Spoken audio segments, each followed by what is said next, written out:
Here's how to check if your phone storage is UFS 3.1 or UFS 4.0. So the first thing that you're going to do is go to the settings of your phone and go ahead and go to the general option and then go ahead and click on the iPhone storage.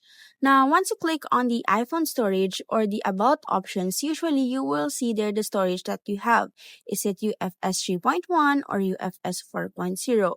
Now, take note, it depends on the device or phone that you use. Usually on iPhone, storage are not UFS 3.1 or either UFS 4.0 because it just sticks to its gigabyte that it has as well as to the RAM that it has.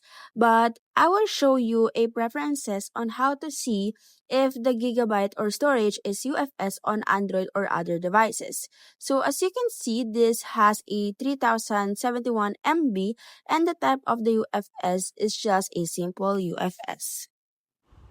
Usually, you can go ahead and check your storage to devcheck.com.